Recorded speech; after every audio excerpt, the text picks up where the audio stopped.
आज यहाँ हम समझने वाले हैं, अगर आपको ये समझ में आ जाते हैं तो पूरा चैप्टर बन जाएगा। बस कॉपी पेन लेके बैठना, अच्छे से एक एक चीज़ समझना। ओके, ऑनलाइन पढ़ाई में क्या है, हम पढ़ने के बाद भूल जाते हैं, तो कॉपी पेन लेके बैठना जिसमें बाद में आप रिवाइज कर पाओ।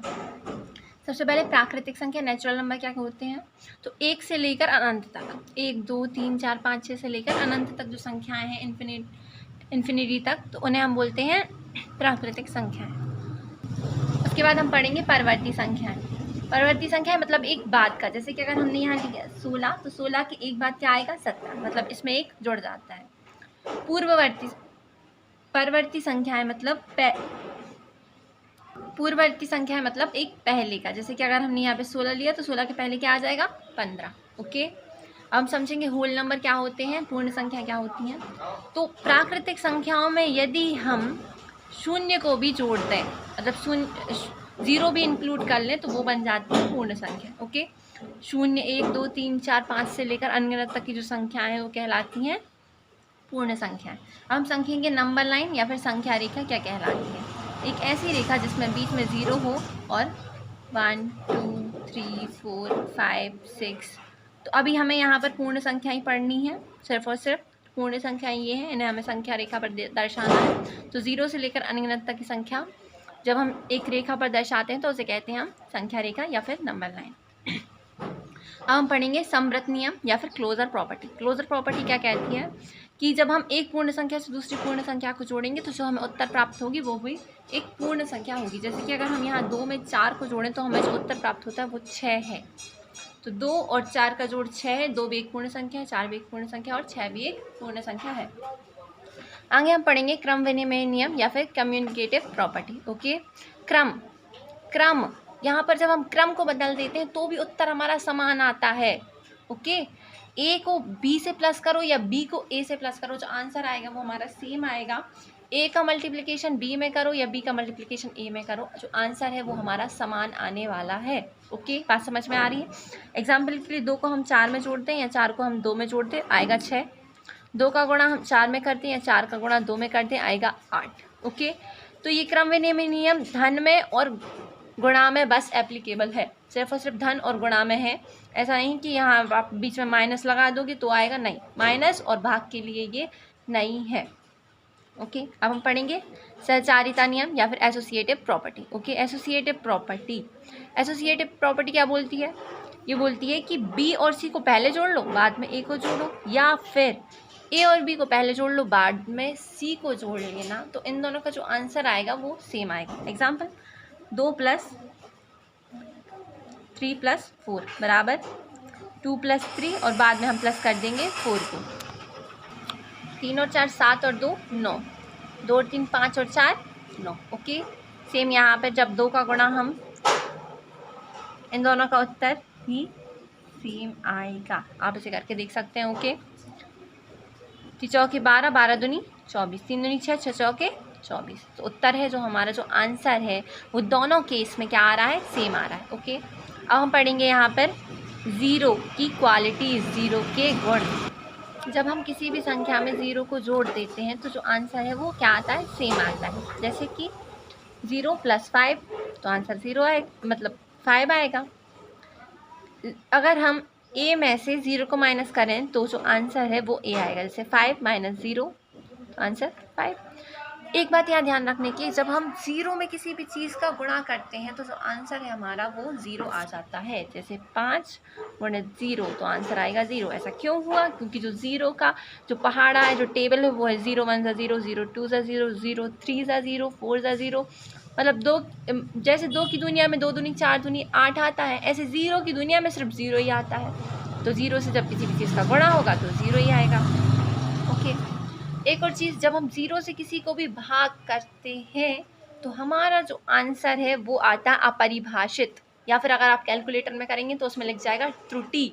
ऐसा क्यों होता है, जैसे कि अगर आप आगे एक चैप्टर है भिन्न, तो भिन्न में आप पढ़ेंगे ऊपर अंश और नीचे हर। ओके, यहाँ पे हम इसको ऐसे लिख सकते हैं, 0 का भाग देना है ए में, तो जो हर है वो कभी भी 0 के बराबर नहीं होना चाहिए। क्यों नहीं होना चाहिए, क्योंकि हम किसी भी चीज़ को 0 भागों में नहीं बांट सकते हैं। ओके, यहाँ पे बस इतना ध्यान रखने की ज़रूरत है, जो हर है वो कभी भी 0 नहीं होगा। अगर ऐसा होता है तो आप इसका आंसर लिख दिए अपरिभाषित या फिर इंडेफिनिट, इनफाइनाइट। ओके, सो चलिए आगे बढ़ते हैं। अगर इसका उल्टा हो, मान लो जो अंश है वो 0 हो जाए और नीचे कोई भी संख्या हो जाए जैसे कि 4, तो इसका आंसर 0 आ जाएगा। ओके, अंश 0 हो सकता है पर हर 0 नहीं हो सकता है। अब हम पढ़ेंगे 1 के गुण। जब हम किसी भी संख्या का गुणा 1 से करते हैं तो जो हमें आंसर है वही संख्या मिल जाती है, जैसे 5 एकम 5। ओके, अगर हम 1 से 5 को भाग करते हैं तो भी आंसर क्या आ जाएगा, 5 आ जाता है। ओके, ठीक है। अब हम पढ़ेंगे यहाँ पर वितरण विधि। तो वितरण विधि है, जैसे कि हम यहाँ देख सकते हैं 728 का गुणा हमें 101 में करना है, तो हम क्या करेंगे 101 को ऐसे लिख सकते हैं 100 धन 1। ओके, और फिर हम 728 का गुणा 100 में कर देंगे, 728 का गुणा 1 में कर देंगे और दोनों को जोड़ देंगे। जब हम इसका गुणा इसमें करेंगे तो यहाँ पे 2 0 हैं तो इसके पीछे 2 0 आ जाएंगे।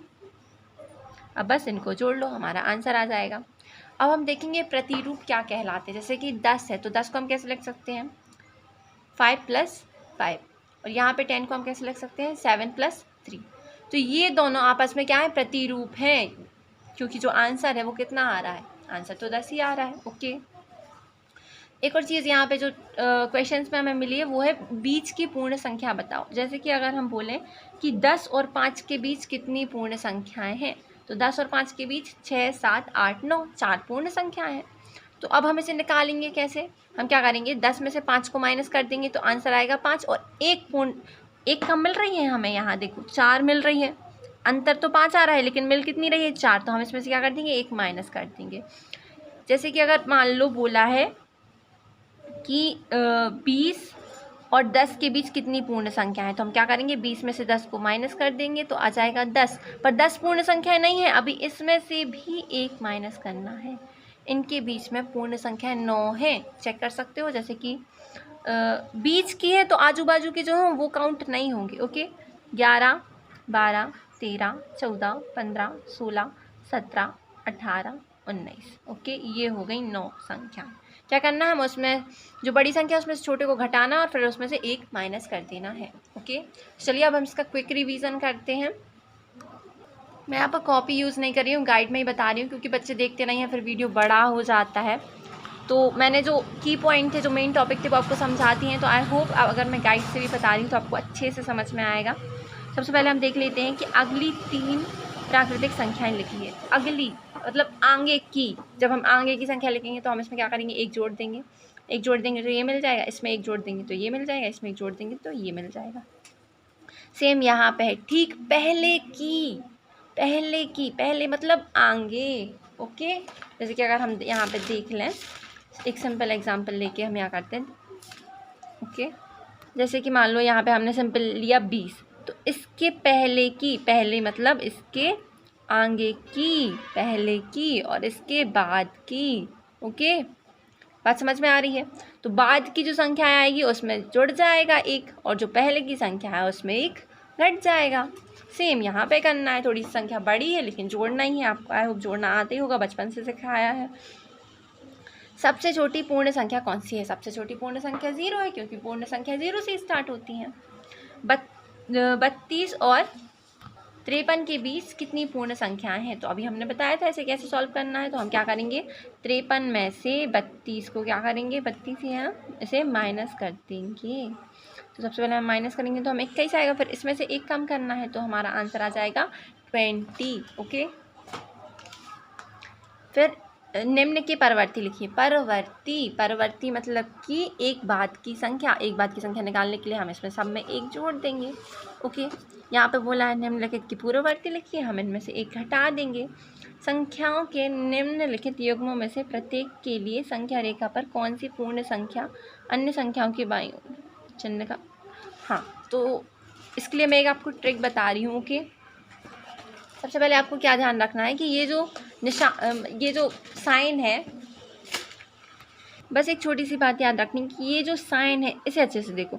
ये साइन है, यहाँ पे छोटी जगह है, मतलब कहें तो इस साइन का जो यहाँ पे कम लग रहा है तो यहाँ पे जो संख्या होगी वो कम होगी, और ये साइन इस तरफ बड़ा है तो इस तरफ जो संख्या होगी वो ज़्यादा होगी। ओके, यहाँ पे छोटी संख्या होगी, यहाँ पे बड़ी संख्या होगी। अगर हमने इस निशान को ऐसे रखेंगे तो यहाँ पर जो संख्या है वो बड़ी संख्या होगी और यहाँ पर जो संख्या है वो छोटी संख्या होगी, और ये होता है बराबर का निशान। ओके, चलिए हम इसे देख लेते हैं हमें कैसे यूज़ करना है। जैसे मान लो यहाँ पे संख्या है, यहाँ पे बड़ी संख्या जिस तरफ है उस तरफ इस जो निशान है उसका जो फेस रहेगा वो क्या होगा, बड़ा फेस है उस तरफ।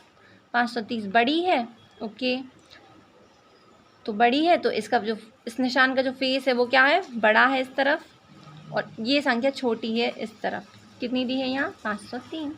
ओके, सेम इसका यूज़ करेंगे और ये हमारे सारे क्वेश्चंस हो जाएंगे। इसमें से भी ध्यान रखना है। हाँ, अगर किसी जैसे इतनी बड़ी संख्या, अब हमें इसमें समझ में नहीं आ रहा कि बड़ी संख्या कौन सी, छोटी संख्या कौन सी, तो हम स्थानीय मान का यूज़ कर सकते हैं। इकाई, दहाई, सैकड़ा, हज़ार, 10,000, लाख, 10 लाख। ओके, इकाई, दहाई, सैकड़ा, हज़ार, 10,000, लाख, 10 लाख, करोड़। तो जो संख्या, ये संख्या लाख पर थी और ये करोड़ पर, तो ऑब्वियसली करोड़ वाली ज़्यादा बड़ी होगी, तो जो संख्या बड़ी है तो निशान उस तरफ बड़ा आ जाएगा। ओके, चलिए नेक्स्ट क्वेश्चन करते हैं। 8, निम्नलिखित प्रश्नों में से कौन सा कथन सत्य है और कौन सा कथन असत्य है। शून्य सबसे बड़ी प्राकृतिक संख्या है। हाँ, सबसे बड़ी प्राकृतिक संख्या है शून्य। नहीं, शून्य एक बात तो पहले प्राकृतिक संख्या है ही नहीं। ओके, शून्य एक प्राकृतिक संख्या नहीं है। शून्य एक पूर्ण संख्या है और वो भी सबसे छोटी पूर्ण संख्या है, तो ये कथन हमारा असत्य हो जाएगा। ओके, फिर हम देखेंगे कि 400 संख्या 399 की पूर्ववर्ती है। पूर्ववर्ती मतलब पहले आने वाली, तो 399 के पहले कौन सी संख्या आती है, 398, फिर 399, फिर आती है 400, तो ये इसकी परवर्ती संख्या है। और पूर्ववर्ती क्या है, पूर्ववर्ती तो ये है। ओके, तो ये भी क्या हो जाएगा हमारा, रॉन्ग हो जाएगा। फिर देखेंगे शून्य सबसे बड़ी पूर्ण संख्या है, सबसे छोटी पूर्ण संख्या है, तो हाँ, शून्य सबसे छोटी पूर्ण संख्या है। 600 संख्या 599 का परवर्ती है, परवर्ती मतलब एक बाद वाला, तो हाँ ओके है। सभी प्राकृतिक संख्याएं पूर्ण संख्याएं कहलाती हैं। हाँ, सभी प्राकृतिक संख्या पूर्ण संख्या कहलाती हैं। क्यों, क्योंकि जो प्राकृतिक संख्या है वो 1 से स्टार्ट होती है, जो पूर्ण संख्या वो 0 से स्टार्ट होती है। ओके, तो जब प्राकृतिक संख्याएं जो हैं वो 1 से स्टार्ट हो रही हैं और अनंत तक जा रही हैं, और जो पूर्ण संख्या है वो 0 से स्टार्ट हो रही हैं और अनंत तक जा रही हैं, तो ये पूरी कवर हो रही है ना इसमें। तो सारी प्राकृतिक संख्याएं पूर्ण संख्याएं हैं, पर सारी पूर्ण संख्याएं प्राकृतिक संख्याएं नहीं है। देखो, 0 पूर्ण तो है लेकिन प्राकृतिक नहीं है। ओके, चलिए नेक्स्ट क्वेश्चन करते हैं। सभी पूर्ण संख्या प्राकृतिक संख्या है, तो अभी हमने पढ़ा कि 0 नहीं है, तो नहीं, ये आ जाएगा असत्य। दो संख्याओं की पूर्ण संख्या का पूर्ववर्ती एक अंक संख्या कभी नहीं हो सकती है। बिल्कुल हो सकती है। जैसे कि अगर हमने ले लिया 10, तो 10 की पूर्ववर्ती 9 एक अंक की संख्या थी, तो ये आ जाएगा असत्य। ओके, एक सबसे छोटी पूर्ण संख्या है, एक नहीं, 0 सबसे छोटी पूर्ण संख्या, तो ये आ जाएगा असत्य। प्राकृतिक ये वाला असत्य है। ओके, ये वाला भी असत्य आएगा। प्राकृतिक संख्या एक का कोई पूर्ववर्ती नहीं होता। प्राकृतिक संख्या एक का कोई पूर्ववर्ती मतलब पहले वाली।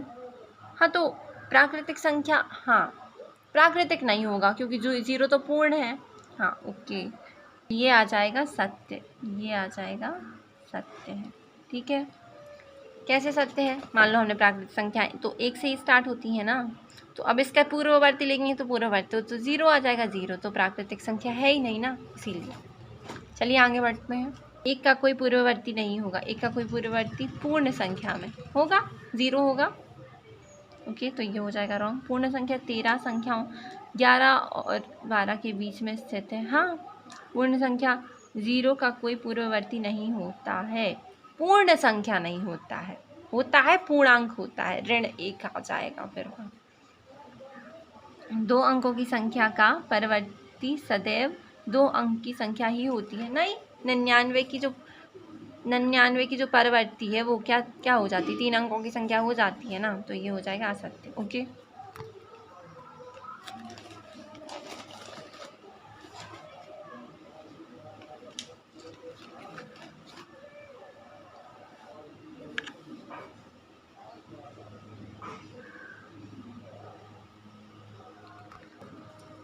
अब हमें इसमें क्या करना है, इन्हें जोड़ देना है। ओके, तो सिंपल एज हम कैसे भी क्रम में रख के जोड़ सकते हैं। बस देखो जैसे कि अगर हम इसे जोड़ रहे हैं, बस इतना ध्यान रखना है कि ये सीध में आना चाहिए। इन्हें ऐसा क्रम रखा है, अब डायरेक्टली भी जोड़ सकते हैं, कोई भी टेंशन नहीं है। आंसर भी सेम आएगा, मार्क्स भी मिल जाएंगे।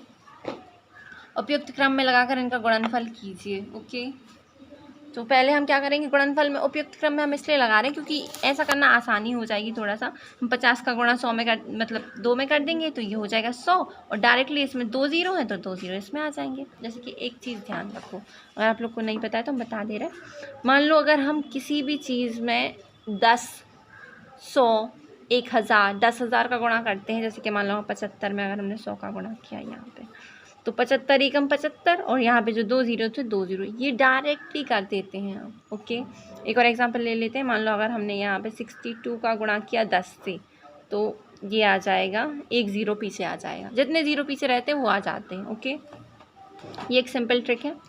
चलिए इन्हें देख लेते हैं। आप डायरेक्टली इसे गुणा कर सकते हैं। ओके, ये भी गुणा करने का ही है। निम्नलिखित में से प्रत्येक का मान ज्ञात कीजिए। इनको क्या करना है पहले, हाँ, आपको अगर बॉड मास रूल नहीं आता है तो पहले वो मैं आपको बता देती हूँ। इसे इंग्लिश में बोलते हैं बॉड मास रूल, और हिंदी में बोलते हैं को, का, भाग, हु, यू और घा। मतलब इसका मतलब है कोष्टक का गुणा। अगर कोई कोष्टक है तो जैसे कि अगर हम यहाँ एग्जाम्पल ले लें 2, 3 + 4, ठीक है, तो यहाँ पे क्या होगा, 2 का पहले ऐसे गुणा हो जाएगा, 2 × 3 = 6 और 2 × 4 = 8, ऐसा हो जाएगा पहले। ओके, ये होता है कोष्टक का गुणा। फिर भाग, फिर अगर कहीं भाग दिया है तो वो होगा, फिर गुणा, फिर जोड़ना और फिर घटाना। सेम ये ब्रैकेट ऑफ मल्टीप्लिकेशन, फिर division, multiplication, addition, subtraction. Okay, सबसे पहले इसमें ब्रैकेट सॉल्व होगा सेम। चलिए देख लेते हैं। सबसे पहले यहाँ क्या आएगा, हो का भागु योगा, सबसे पहले गुणा हो जाएगा, इसका अलग गुणा हो जाएगा, इसका अलग गुणा हो जाएगा, और दोनों को हम जोड़ देंगे। सेम यहाँ पे पहले गुणा हो जाएगा और फिर जोड़ देंगे, गुणा हो जाएगा फिर घटा देंगे। यहाँ पे इन तीनों का गुणा हो जाएगा, इन तीनों का गुणा हो जाएगा, फिर हम इसको जोड़ देंगे। उपयुक्त गुणों का उपयोग करके गुणनफल ज्ञात कीजिए। तो अभी हमने सीखा था कि गुणा कैसे करना है। अब हम देख लेते हैं इसे कि हमें क्या गुण यहाँ पे यूज़ करना है। जैसे कि अगर हमने यहाँ पे लिया 738 और यहाँ लिखा 103, तो हम 103 को कैसे लिख सकते हैं, 100 धन 3, तो इसको 100 धन 3 लिख लेंगे। इसका गुणा पहले ऐसे इसमें हो जाएगा, ओके, फिर इसमें हो जाएगा, तो इसका इसमें गुणा हो जाएगा तो डायरेक्टली ये आ जाएगा। 3 का गुणा इसमें हम आसानी से कर सकते हैं और दोनों को हम जोड़ देंगे। सेम ये है, ऐसे 100 + 2 लिख लेंगे। इसका गुणा पहले 100 में हो जाएगा, फिर 2 में हो जाएगा, धन का धन ही आएगा। इसका गुणा इसमें कर देंगे, इसका गुणा इसमें कर देंगे और दोनों को जोड़ देंगे। ओके, अब हम इसे देख सकते हैं, जैसे 1008, तो 1000 + 8, इसको हम खुद ही करके बता दे रहे हैं। ओके, कैसे करना है, जैसे 258, 1000 + 8, सबसे पहले इसका गुणा इसमें और इसमें, 258, 3 जीरो थे तो हमने 3 जीरो लगा दिए। अब 8 का गुणा इसमें कर देंगे, तो हम इसका गुणा करेंगे तो हमें ये आंसर मिल जाएगा। ओके, इसका गुणा करेंगे तो ये आंसर मिल जाएगा, और दोनों को हमें जोड़ देना है। ओके, तो चलिए हम जोड़ देते हैं दोनों को, तो हमें आंसर मिल जाएगा। तो ये हो गया हमारा आंसर। अब क्या करेंगे, सोमवार तथा मंगलवार को भरवाया गया पेट्रोल, दोनों को जोड़ देंगे तो ये टोटल पेट्रोल आ जाएगा। 1 लीटर पेट्रोल का मूल्य 44 रुपये, 44 का इसमें गुणा कर देंगे तो हमारा मूल्य आ जाएगा। होटल सुबह शाम को दी गई दूध की मात्रा इतनी है और 1 लीटर दूध 15 रुपये का आता है, तो इसमें हम डायरेक्टली गुणा कर देंगे। निम्नलिखित को सुमें मैच कीजिए। क्या मैच कीजिए, अभी हमने जब स्टार्टिंग में क्रम विनिमय नियम पढ़ा है। ओके, तो आपको आई होप पता है पहले से। चलिए एक बार और देख लेते हैं। क्रम विनिमय नियम, अगर हम क्रम को पलट देते हैं तो भी हमारा जो गुणनफल है वो क्या आता है, समान आता है। तो यहाँ पे भी इनने क्या किया है, इनने ये किया है, और 136 को कैसे लिख दिया है, 6 + 30 + 100। ओके, तो वो एक ही बात है 136। हम क्या करेंगे, 425 का गुणा पहले 6 में कर देंगे, 425 का गुणा फिर 30 में कर देंगे और 425 का गुणा 100 में कर देंगे और फिर इन्हें जोड़ लेंगे। चलिए एक क्वेश्चन करके देख लेते हैं। ओके, जैसे कि यहाँ पर अगर हमने लिया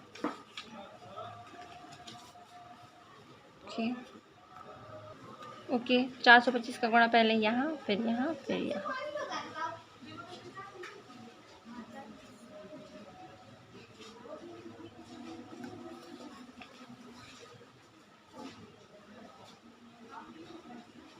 अब बस हम इसका गुणा करेंगे और सबको जोड़ लेंगे। ओके, हमारा आंसर आ जाएगा। आई होप आपको समझ में आ रहा होगा। अब इनका गुणा करना है।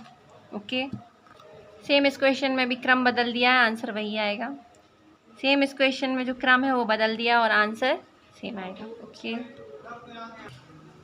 अरे इसमें तो मैच करना था, जोड़ी मिलानी थी। ओके, और हमने से जोड़ दिया। ठीक है, हम जोड़ी मिला लेते हैं। जैसे कि यहाँ पे लिखा है क्या, गुणन की क्रम विनिमयता, गुणा की क्रम विनिमयता, तो ये आ जाएगा ए का सेकेंड। ओके, योग की क्रम विनिमयता, तो योग की क्रम विनिमयता आ जाएगा ये थर्ड।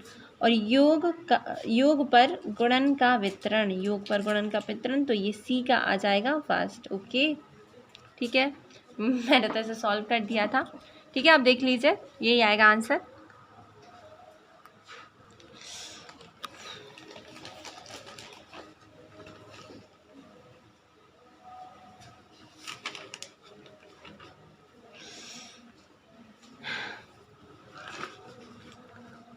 ये हमारी है लास्ट एक्सरसाइज। निम्नलिखित में से किसमें शून्य निरूपित नहीं है। ओके, शून्य किसका आंसर नहीं आएगा, तो हमें पता है जब हम एक में ज़ीरो को जोड़ेंगे तो आंसर एक आ जाएगा। बाकी तो यहाँ देखो, ज़ीरो का ज़ीरो से गुणा होगा तो ज़ीरो आ जाएगा। हर यहाँ पे 2 है तो यहाँ भी आंसर क्या आ जाएगा, ज़ीरो आ जाएगा। 10 में से 10 को घटाया 0, फिर 2 का भाग किया फिर 0। ओके, तो इसका आ जाएगा फर्स्ट। यदि दो पूर्ण संख्या का गुणनफल शून्य है तो क्या हम कह सकते हैं इनमें से एक संख्या या दोनों संख्या का शून्य होना चाहिए। उदाहरण देकर अपने उत्तर की पुष्टि कीजिए। तो हाँ, अगर किसी भी संख्या का गुणनफल शून्य आ रहा है तो ये ज़रूरी है कि उसमें से या तो दोनों संख्या 0 होनी चाहिए या फिर एक 0 होना चाहिए, जैसे कि हमने यहाँ पे एग्जाम्पल लिया है। यदि दो पूर्ण संख्या का गुणनफल 1 है तो हम कह सकते हैं इनमें से एक या दोनों 1 के बराबर होनी चाहिए। उदाहरण देकर अपने उत्तर की पुष्टि कीजिए। तो जैसा कि हम जानते हैं कि जब हम एक से किसी भी संख्या को गुणा करते हैं तो हमें वही अंक प्राप्त हो जाता है, इसीलिए ज़रूरी है कि हम एक में एक का गुणा करें तभी हमें एक प्राप्त होगा। और हम यहाँ पे भिन्न की बात नहीं कर रहे हैं, हम यहाँ पर पूर्ण संख्याओं की बात कर रहे हैं। ओके, वितरण विधि से ज्ञात कीजिए। वितरण विधि मतलब इसे तोड़ना है। तो ये 1000 है, मतलब ये है 101, तो 101 को हम लिख सकते हैं 100 + 1। चलिए 728 का गुणा 100 में हो जाएगा और 728 का गुणा 1 में हो जाएगा। ओके, सेम विधि से ये सारे क्वेश्चंस करने हैं, कुछ भी डिफरेंट नहीं है। कॉपी पेन लो और सॉल्व कर लो। ओके, निम्नलिखित के प्रतिरूप का अध्ययन कीजिए। 9, क्या इसको सॉल्व करने पे आंसर 9 आ रहा है? क्या इसको सॉल्व करने पे आंसर 98 आ रहा है? तो हाँ आ रहा है। और यहाँ पे हमें एक पैटर्न भी देखने मिल रहा है। 9 है, 98, 987, 9876, 9875। अगले 2 चरण आप खुद लिखिए। तो हाँ, हम अगले 2 चरण यहाँ पे लिख सकते हैं सिंपली, बहुत सिंपल है। और जैसे कि अगर हमने यहाँ पे 5 था तो अब हमने यहाँ पे 6 ले लिया, यहाँ पे 6 लिया था तो यहाँ पे हमने 7 ले लिया। ओके, यहाँ पे 5 था तो यहाँ पे हमने एक अंक बढ़ा दिया है, 6 कर दिया है। यहाँ पे 6 किया है तो यहाँ पे हमने 7 कर दिया है और ये संकेत दिया है और इसे हमें लिख के एक पैटर्न बनाना है। देख लीजिए,